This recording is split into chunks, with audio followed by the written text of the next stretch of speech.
The idea that Islam does not need changing. That's right. And we'll be digging into the reasoning behind this perspective.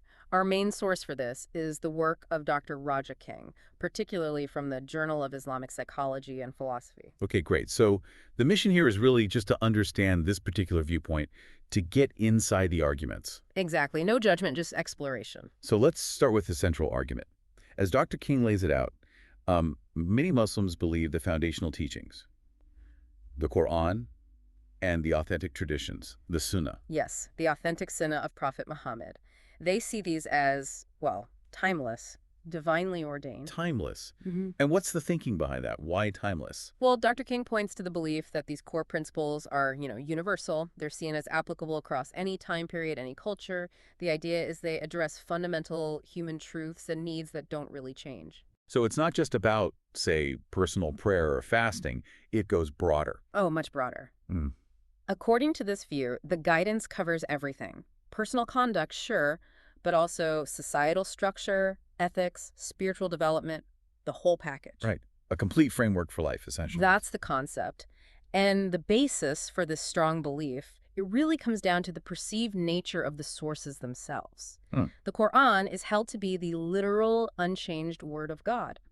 Not just inspired, but God's actual words. Okay, the literal word. And the prophet's life and sayings, the sunnah, that's seen as the perfect practical example, the living interpretation of that divine word. So if you have the literal divine word and the perfect example. Then the implication from this viewpoint is that the framework is complete. It's sufficient. It doesn't need fundamental alteration or, updating as time goes on. But I mean, the world has changed dramatically since the 7th century. Technology, society. Yeah. How does this perspective handle that? Doesn't that demand some change? Ah, that's a really key point.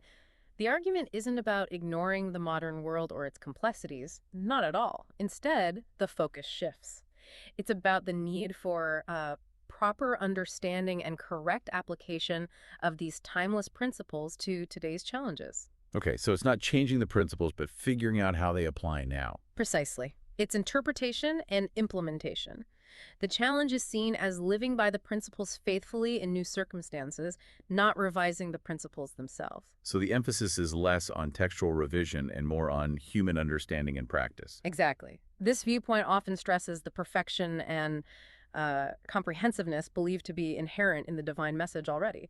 Why change what's seen as perfect and complete? It connects back to that idea of divine origin implies perfection and timelessness. Yes, it suggests a fundamental trust in the sufficiency of the established Islamic framework to guide humanity, regardless of the era. Okay, let's try to sum this up then.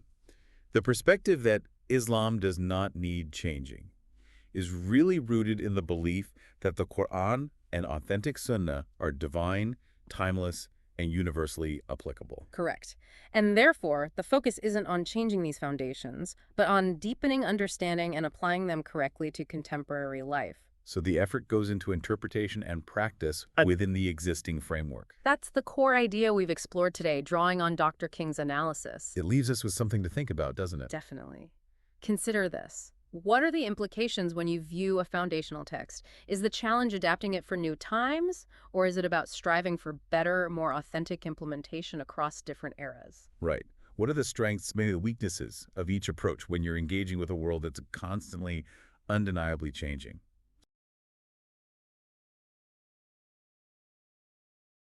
Yeah, like words from sci-fi almost. Exactly. We've got some thoughts here from Dr. Raja King, writing in the Journal of Islamic Psychology and Philosophy. He's got some reservations. Right. He mentions discomfort with using terms like matrix, simulation, even multiverse in the context of Islam. Specifically points to Osama al-Sharafa using them. hmm And it raises that big question. How do you use today's language for, ancient religious ideas without losing something? Or causing confusion. That's precisely Dr. King's point. He says, quite directly, I wouldn't use the words matrix, simulation, multiverse in the same sentence with the word Islam. Because this can confuse people and probably is potentially innovative. That word innovative is doing a lot of work there. It points us towards the Islamic concept of bidah. Exactly, bidah. It translates often as innovation, but it's got a specific weight in religious discussions. And Dr. King ties it to a hadith, doesn't he? He does, a very significant one. Every newly invented matter in religion is an innovation, Ida. and every innovation is misguidance, and every misguidance is in the hellfire. Okay, wow. That sounds quite definitive. What the general understanding there?